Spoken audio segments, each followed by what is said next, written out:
Assalamualaikum warahmatullahi wabarakatuh. Selamat berjumpa lagi anak-anak dengan Pak Guru dalam pembelajaran daring hari ini. Pak Guru berharap kalian semua dalam keadaan sehat walafiat, tiada kurang suatu apa, tidak ada yang sakit, juga semua tetap semangat. Ya, kita tetap harus semangat. Pada hari ini kita akan belajar tentang Pancasila, terutama sila yang keempat. Nah, sebelum itu Pak Guru minta kalian menyiapkan alat-alat tulis yang akan kita gunakan untuk belajar hari ini. Dan jangan lupa juga kalian siapkan buku-buku, penghapus, pengharis, dan duduk yang rapih. Dan sebelum itu, mari kita berdoa bersama-sama. Kita mohon kepada Allah Subhanahu wa Ta'ala, mudah-mudahan pembelajaran kali ini dapat berjalan dengan lancar dan kalian pun dapat belajar dengan baik. Berdoa, mulai. Selesai. Baik anak-anak, di belakang Pak Guru ada gambar burung Garuda Pancasila. Dan pada kesempatan kali ini, kita juga akan belajar tentang Pancasila, terutama sila yang keempat. Ini ada di dalam buku tema kalian, di buku tema 1, subtema yang kedua pembelajaran yang kedua. Nah, pada hari ini, pembelajaran kali ini, yang akan kita pelajari yaitu tentang Pancasila. Apa yang akan kita raih tujuan pembelajaran hari ini? Yang pertama yaitu kalian nanti harus bisa mencari contoh pelaksanaan dari sila yang keempat Pancasila dalam kehidupan sehari-hari. Pancasila sila yang keempat bunyinya adalah kerakyatan yang dipimpin oleh hikmat kebijaksanaan dalam permusyawaratan perwakilan. Nah, kemudian tujuan yang kedua, kalian nanti dapat menerapkan dua kegiatan yang sesuai dengan sila yang keempat dari Pancasila dalam kehidupan sehari-hari dengan benar. Perhatikan baik-baik, Pak Guru tidak akan menerangkan panjang lebar, karena nanti kita justru akan belajar dengan permasalahan, kita akan belajar dengan hal-hal yang kalian rasakan sehari-hari. Sudah siap? Mari kita mulai. Sila yang keempat dari Pancasila itu lambangnya seperti ini. Kalian tentu sudah melihat. Nah, lambangnya adalah lambang kepala banteng dengan latar belakang berwarna merah. Ya. Ini adalah sila yang keempat, kerakyatan yang dipimpin oleh hikmat kebijaksanaan dalam permusyawaratan perwakilan. Nah, kemudian contoh-contoh pelaksanaan dari sila yang keempat, Pak Guru akan memberikan beberapa saja karena banyak. Perhatikan baik-baik, Pak Guru hanya memberikan beberapa saja. Nanti dari poin yang ini kalian harus bisa menjabarkan di rumah dalam kegiatan sehari-hari. Contohnya apa saja? Pertama, kita tidak boleh memaksakan keinginan kita. Misalnya, kalian menginginkan di rumah itu catnya berwarna merah. Sedangkan anggota keluarga yang lain, ayah kalian, mama kalian, kemudian saudara-saudara yang lain tidak mau. Pokoknya harus dicat merah. Kalian harus memaksakan keinginan. Ini jangan. Apa sebabnya? Karena rumah yang kita huni itu adalah rumah milik kita bersama. Jadi kita tidak boleh menentukan keinginan kita, memaksakan keinginan kita, sedangkan barang yang kita gunakan itu adalah barang milik bersama. Kecuali kalau barang itu adalah milik kita sendiri. Misalnya, kalian mempunyai buku. Kalian mempunyai buku, misalnya buku-buku seperti ini, karena ini adalah buku milik sendiri, itu berarti boleh-boleh saja kalian memberi sampul merah, kalian boleh memberi sampul hitam, atau mencoret-coret, itu tidak apa-apa. Karena itu adalah milik sendiri. Tetapi ketika barang atau tempat atau apapun itu adalah milik bersama, kita tidak boleh memaksakan keinginan kita. Apalagi kalau kita sedang hidup di masyarakat. Kita tidak boleh menginginkan, kita tidak boleh memaksakan kehendak kita kepada orang lain. Kita harus mengikuti juga, kita harus melaksanakan juga apa yang menjadi kehendak dari semua orang. Itu salah satu contoh dari pelaksanaan sila keempat dari Pancasila. Tidak boleh memaksakan kehendak kita, tidak boleh memaksakan keinginan kita kepada orang lain. Misalnya, orang lain di rumah kita ingin menonton televisi, misalnya ingin menonton berita. Sedangkan kalian sendiri ingin menonton film. Yang lain menonton berita keinginannya. Kira-kira mana yang harus kita ikuti? Kita harus mengikuti keinginan orang yang banyak. Kita jangan memaksakan kehendak kita. Kemudian yang kedua, contoh dari pelaksanaan sila yang keempat yaitu bermusyawarah. Bermusyawarah itu apa? Bermusyawarah itu artinya membahas segala sesuatu yang berhubungan dengan keinginan atau yang berhubungan dengan kehendak atau juga yang berhubungan dengan milik semua orang. Kita harus bermusyawarah. Contohnya, di satu tempat, di satu RT misalnya akan membuat gedung pertemuan. Kita harus mengumpulkan juga anggota RT. Mari kita berkumpul, mari kita bermusyawarah, kita membuat rencana bagaimana caranya supaya gedung itu bisa terwujud. Atau yang kecil, misalnya di ke-RT-an itu kita akan membuat pos ronda. Kita bermusyawarah dengan anggota yang ada di RT tersebut. Bagaimana caranya, bagaimana keuangannya, di mana tempatnya, dan seterusnya. Kemudian siapa juga yang mengerjakannya, itu harus dilaksanakan dengan musyawarah. Selama fasilitas atau barang tersebut adalah milik bersama, untuk kepentingan bersama, maka segala sesuatu kita memutuskan dengan cara musyawarah. Kemudian yang ketiga, mengutamakan kepentingan orang banyak. Artinya apa? Ini kembali lagi tadi nomor 1. Kita tidak boleh memaksakan keinginan. Misalnya, kita mempunyai tanah. Tanah kita kebetulan di pinggir jalan. Jalan itu sudah terlalu kecil, sehingga perlu diperlebar. Tanah kita kemudian akan dipotong sedikit atau digusur sedikit.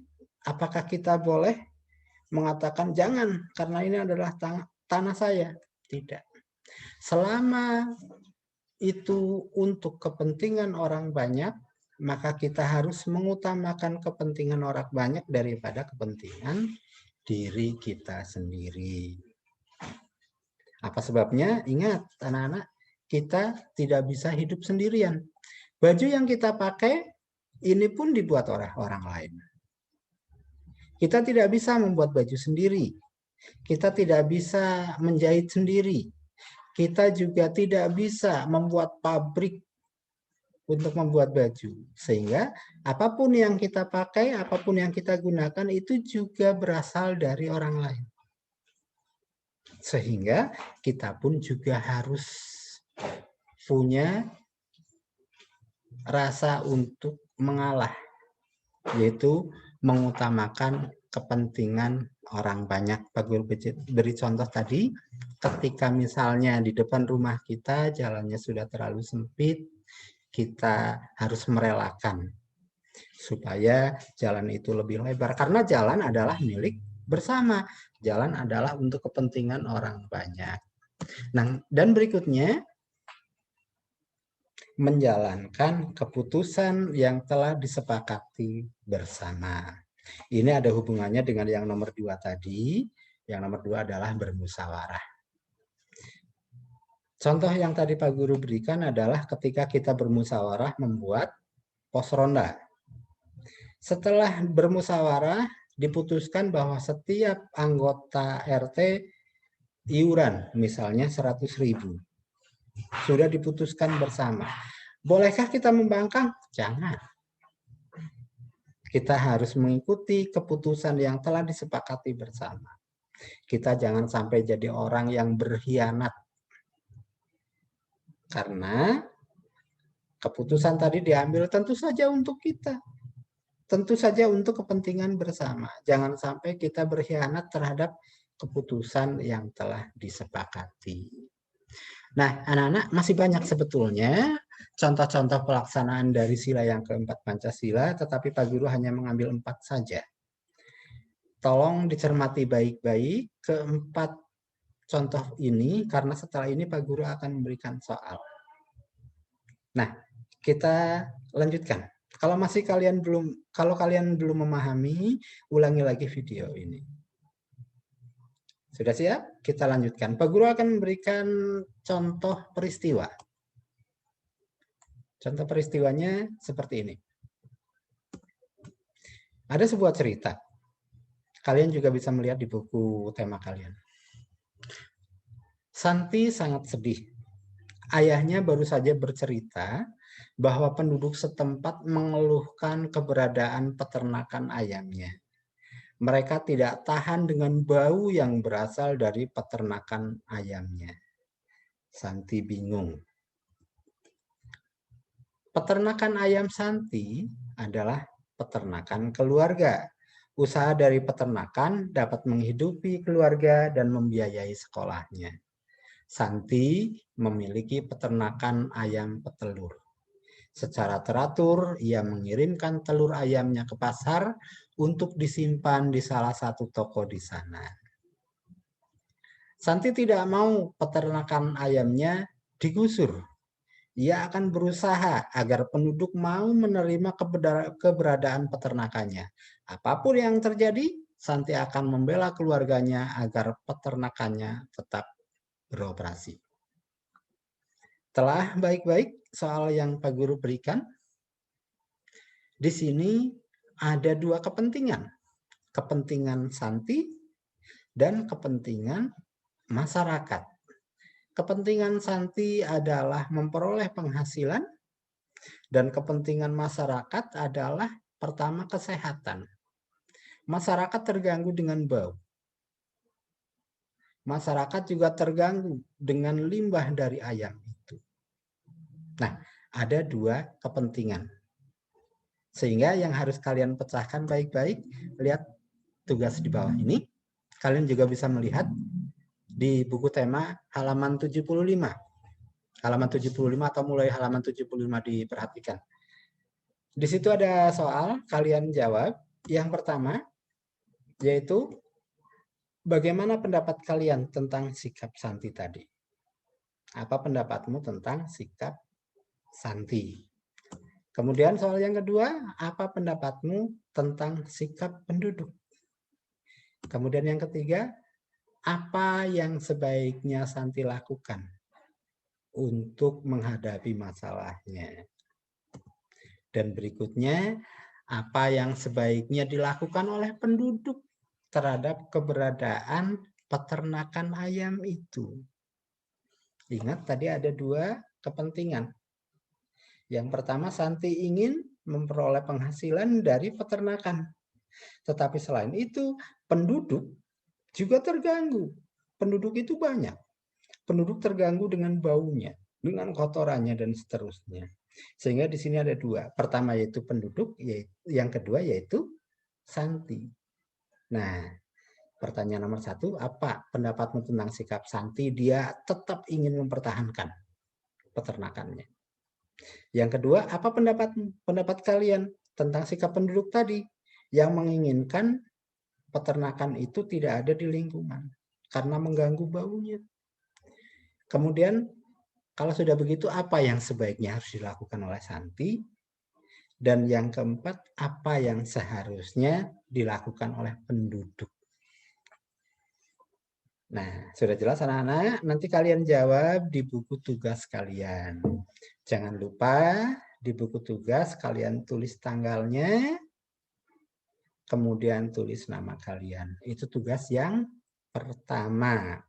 Tugas yang kedua,